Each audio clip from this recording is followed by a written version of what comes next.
Welcome to another episode of Get Real with JB, the space where we dive deep into the raw, unfiltered truths that shape our lives. My name is JB, and today we are exploring a story that touches on the emotional toll of toxic relationships, the kind that leave you questioning your reality, your worth, and your strength.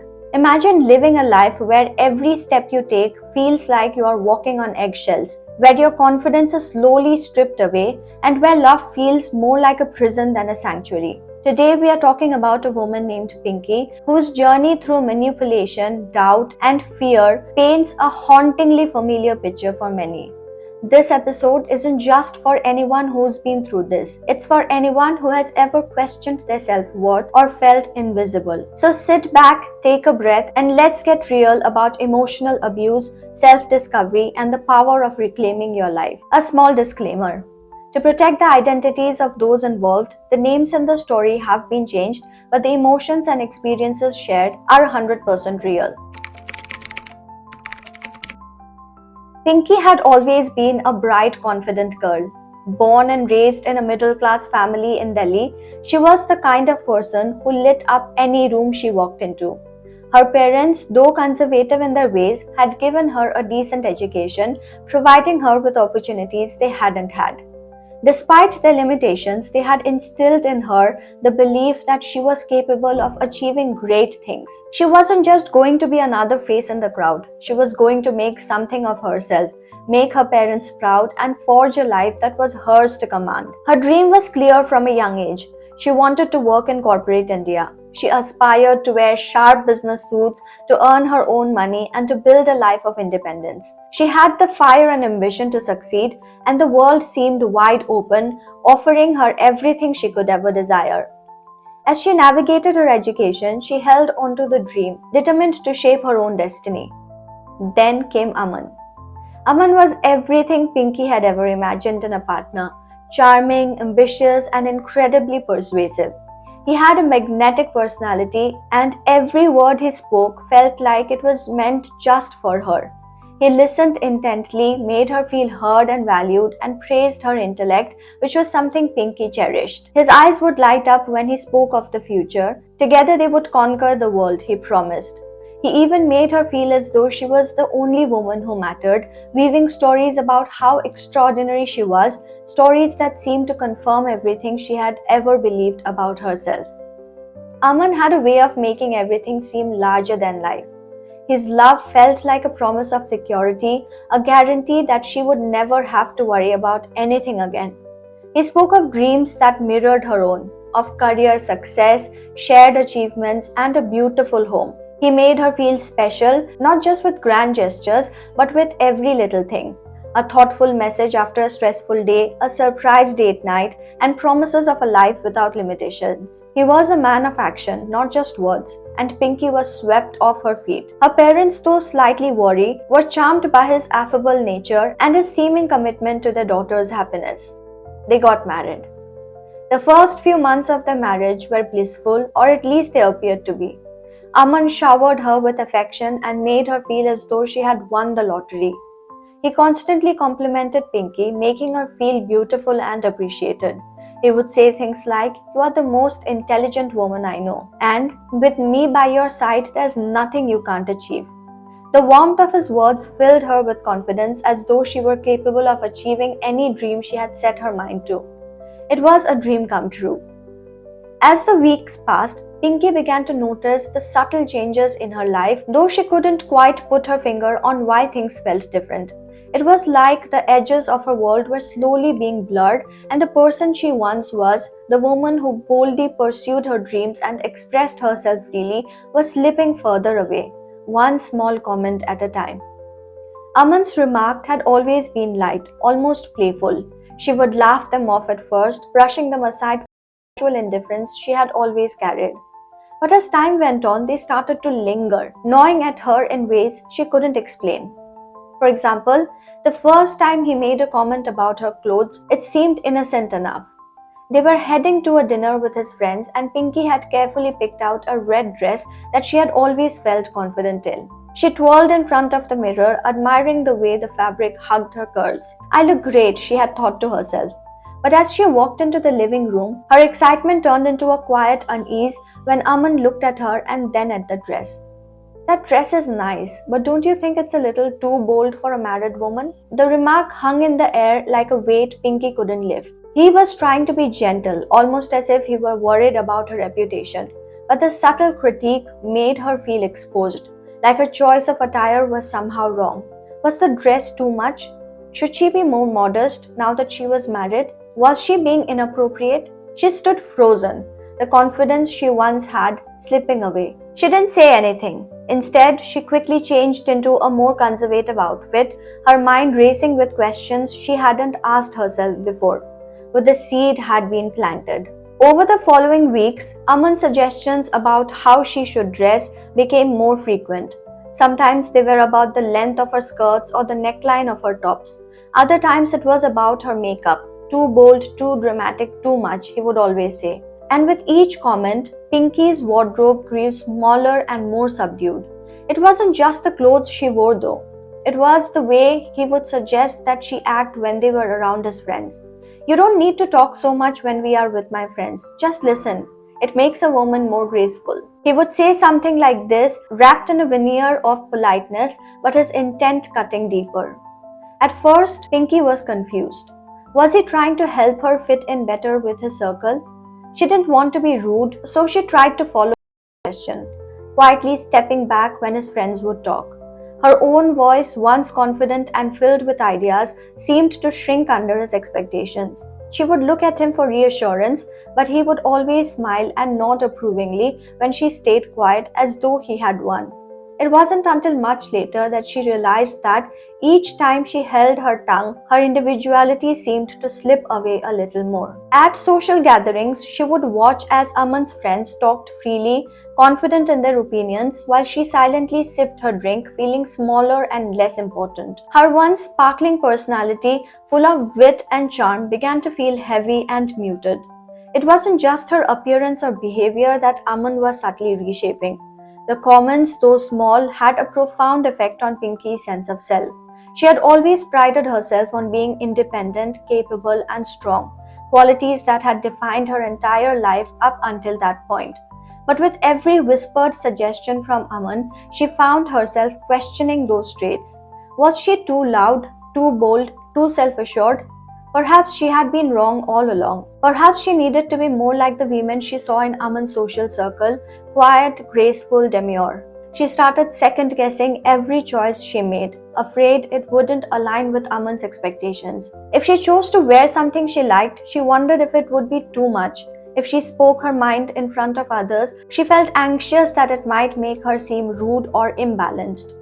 Even when she wanted to visit her family or friends, she found herself asking for his permission, fearful of how he might react. Was she too selfish to want time away from him? Did she really need the validation of others to feel secure in her choices? Each time Aman made a comment, even if it was framed as helpful or loving, it chipped away at her self-esteem. Her dreams of career success, her ambition, her independence, those things began to seem trivial, as though they didn't matter as much as keeping Aman happy. Slowly, the ambition that had once burned brightly inside her was replaced by a growing sense of self-doubt. Pinky began to question her appearance more than ever before. She had always been proud of her figure, but now, when she looked in the mirror, she saw herself through Aman's eyes. Was she too thin, too curvy, too anything? And when she saw the way he looked at other women, how he would compliment their figures, or how beautiful they looked, Pinky began to wonder if she was enough. Every time she stood before him, she asked herself if her beauty, her intelligence, her very identity was acceptable in his eyes. Aman, the person who used to love her in the initial days, had turned into somebody she couldn't recognize. She had stopped dressing for herself, stopped speaking her mind, and even stopped making plans for her future. Her world became smaller and smaller, with Aman at the center of it all. She had once dreamed of a life full of excitement, independence, and purpose. She had imagined a career that would fulfill her relationships, that would support her, and a life that was entirely her own. But now, Pinky found herself questioning whether any of that was worth pursuing. Perhaps it was better to just fade into the background, to be the wife Aman wanted her to be. If she could just become the version of herself he desired, maybe, just maybe, she would feel truly loved. But with each passing day, the woman she used to be, the woman who had dreams of her own, seemed to slip further away. And though she didn't fully realize it at the time, each tiny comment, each subtle criticism was taking her further from herself. Pinky found herself questioning her appearance, her behavior, and even her personality. She began to second guess every decision she made, worried that it wouldn't align with what Aman expected from her. And all these small shifts continued. She started to lose herself a little bit at a time. Then came the emotional manipulation. It started slowly, disguised as concern, but its effects were insidious. Aman would insist on making decisions for her, wrapped in the guise of caring about her well being. Are you sure you can handle that project at work? I don't want you to be stressed, he would say. His words quoted in concern, but they made her question her own abilities. She was good at her job, she knew she was, but Aman's words made her doubt herself as though she needed his approval to succeed. It wasn't just about her work. Soon, every decision, no matter how small, was questioned. Where they went for dinner, how late she stayed out with friends, even the way she made tea. The constant undermining of her choices bore her down until she felt as though she could never make the right decision on her own. When she wanted to visit her parents, Aman would remind her of how much he missed her when she was away. Again, we just saw them last month. A wife's priority should be her husband now, he would say, and his words made her feel selfish for wanting to maintain that connection with her family.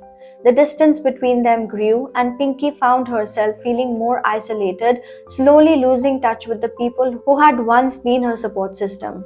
But it wasn't just the emotional manipulation that wore her down. Aman's gaslighting became a constant in their relationship, making her question her very perception of reality. If Pinky brought up a past argument where Aman had said something hurtful, he would flatly deny it. I never said that. You must be remembering it wrong, he would insist, his voice unwavering. If she tried to talk about how his behavior made her feel, he would dismiss her concerns. You are so insensitive. Why do you always overreact? His words rang in her ears, planting doubts about her own emotions. She felt like she was constantly walking on eggshells, afraid to bring up anything that might upset him. Every conversation seemed to end in her doubting herself, and each time she tried to confront him and how she felt, he would twist her words, making her question whether she was being too emotional, too irrational. The emotional distance between them grew wider. Aman began to isolate her from her friends and family. He would discourage her from seeing her friends, telling her they don't really care about you, they just want to gossip. When she insisted on maintaining friendships, he would sulk or act distant, making her feel guilty for choosing others over him. If she went out, he would bombard her with texts, subtly making her feel as though she was doing something wrong. Over time, Pinky withdrew from her friends without even realizing it, slowly isolating herself in the confines of her marriage. It wasn't always like this though. There were moments when Aman would shower her with affection and gifts, moments when she thought things were going back to the way they were at the beginning. These moments gave her hope, but they were always short-lived. Soon after, he would retreat emotionally, leaving her confused and anxious, wondering when the next blow would come. She found herself constantly trying to decode his moods, altering her behavior to avoid setting him off. She felt like she was walking on a tightrope, never knowing which way he would pull her. She was now a shadow of herself, unsure of who she was without his validation. The loneliness grew unbearable. Even though Aman was physically present, Pinky felt utterly alone. She was trapped in a marriage that felt like a prison, unable to escape but unsure how to survive. She had no one to turn to, no one to validate her feelings. She began to wonder if she was losing her mind, if she was just crazy as Aman had often suggested. The silence in the house became deafening and Pinky felt suffocated by it. The day of the ultimate betrayal arrived without any warning. It was a minor disagreement, something trivial, as many of their arguments had been in the past. She had disagreed with him about something small like what to order for dinner or how to spend the weekend. It should have been an easy conversation, one that would end with a laugh or a compromise. But this time, something was different. The frustration in Aman's voice was sharper, his words cutting deeper than usual. And then, without any real provocation, he snapped. His eyes, usually soft when he looked at her, were now hard, filled with an anger that seemed to come from nowhere. The warmth she had once seen in his gaze was replaced with a coldness that sent a shiver through her. He leaned forward, his voice growing louder, his gestures more forceful as he accused her of not listening, of being unreasonable. It wasn't even the words he used that made her heart race, it was the fury behind them. The way he towered over her, his body language so threatening that it seemed to consume the room. She tried to speak, to calm him down, but the words caught in her throat. The tears that welled up in her eyes were not from the argument itself, but from the realization that something had changed in him. This wasn't just an angry outburst, it was a side of him that she'd never seen before. A side that felt dangerous, like he might turn on her without warning. As the argument raged on, her chest tightened, her breath shallow as she backed away. For the first time, she felt genuinely afraid. The argument spiraled, words becoming weapons, and then just as suddenly as it began, it ended. The storm passed, leaving only an eerie silence in its wake. Aman, his rage spent, stood there, his breathing heavy, his shoulders slumped. He didn't apologize. He didn't acknowledge the damage he had caused. Instead, he straightened himself up as if nothing had happened. His voice, which had been filled with venom only moments before, was now soft, almost soothing. "You know how much I love you, right?" he said, his voice almost too gentle, like he was trying to convince both her and himself. "You just pushed me sometimes." The words stung. It was as if he had completely disregarded the pain he had just inflicted, as though the outburst had been her fault, as though she were the one who had caused his rage. His attempt at soothing her was not filled with sincerity. It was a tactic, a manipulation. He was acting as if he had been the victim, as if she had somehow forced him to lash out, to raise his voice, to intimidate her. And in the moment, Pinky felt her world tilt, as if the ground beneath her feet was no longer solid. The truth was clear to her now, but still she didn't know how to react. A small voice in the back of her mind screamed at her to leave, to run far away, but her body remained still. She wanted to scream at him, to tell him how wrong he was, to demand an apology that she knew she would never receive. But instead she stood frozen, her mind a whirlwind of confusion and hurt. She wanted to pack her things, walk out the door, and never look back. But the words wouldn't come. Her limbs felt heavy, like the weight of the moment had pinned her down. She couldn't move. Was she overreacting? Was she being too sensitive? Was she somehow to blame for this outburst? Her thoughts collided with one another like 1,000 voices screaming at her in different directions.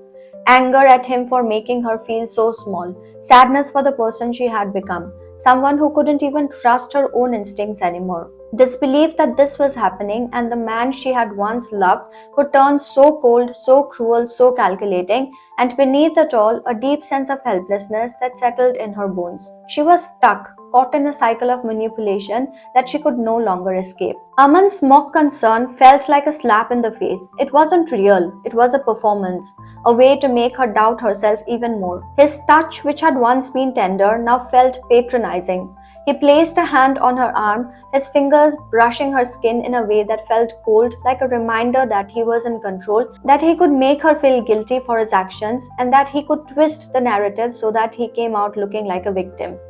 Pinky felt her strength waning. Every word he spoke, every touch, every look seemed to chip away at her. She felt herself slipping further into a place she didn't recognize, a place where her own thoughts and feelings no longer held weight, where she was just a spectator in her own life. She was losing herself bit by bit, and yet she couldn't bring herself to leave. Fear, doubt, love, guilt, all of it tangled together, trapping her in a way she couldn't escape from. Pinky sat in the silence that followed, her hands trembling as she clutched them into fists.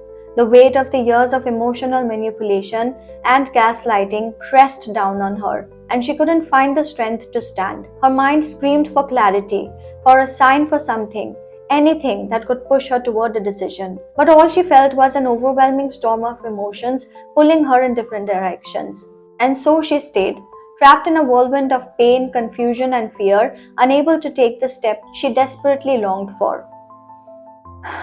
When I first heard Pinky's story, it stirred up a lot of emotions and reflections within me. The journey of Pinky in this narrative is both heartbreaking and deeply revealing.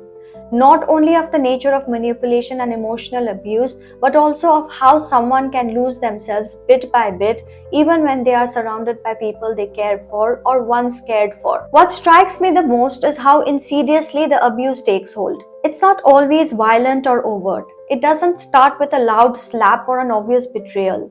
No, gaslighting begins with small, subtle shifts in behavior, tiny cracks in the armor that only the person experiencing them truly feels.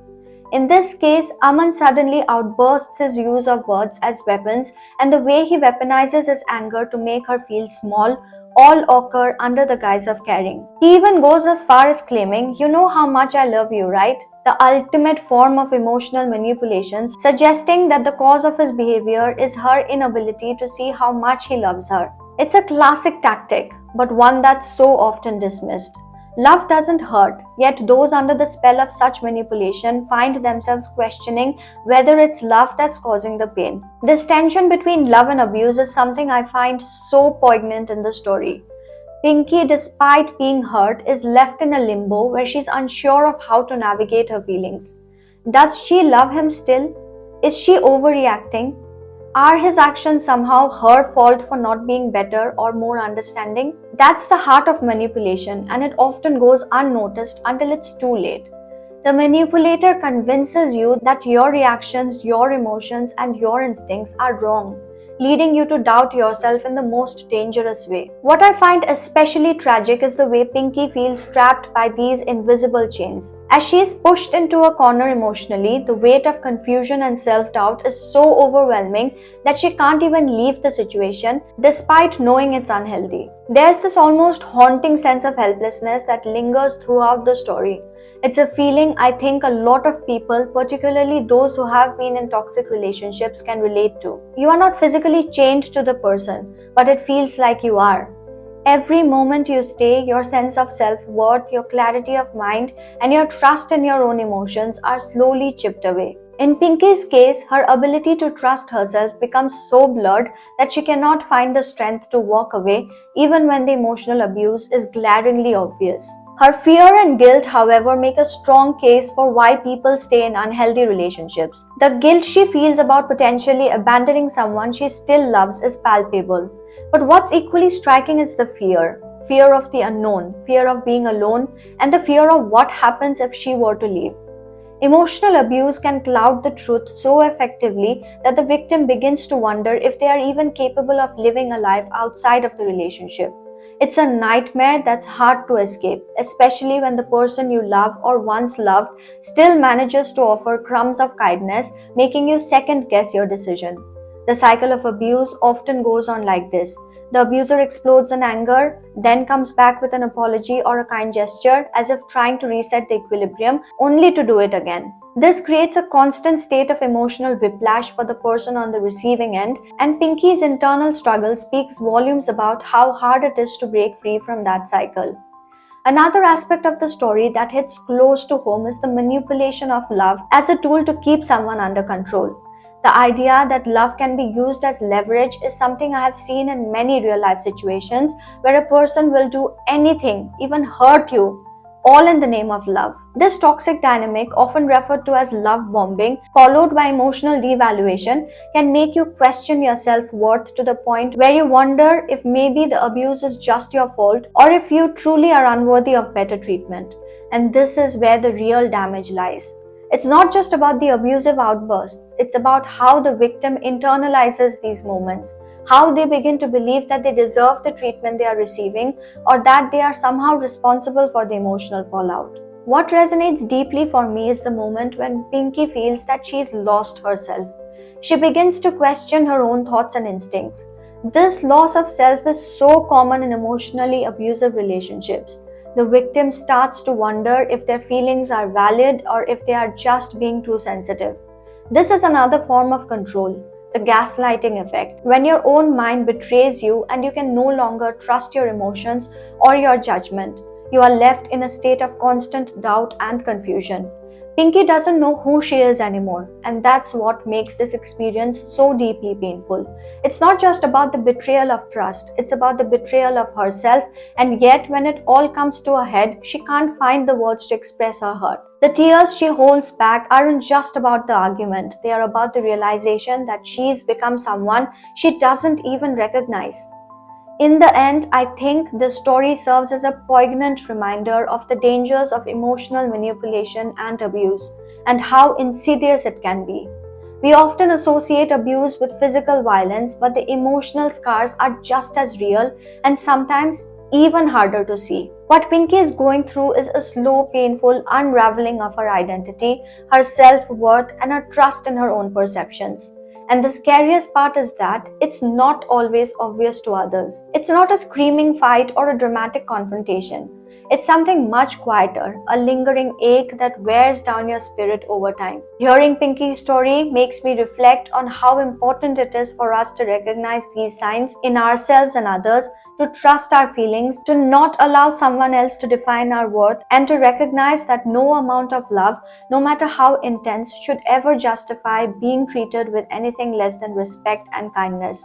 No one should ever feel invisible in their relationship, especially not because of someone else's need to control, belittle, or manipulate.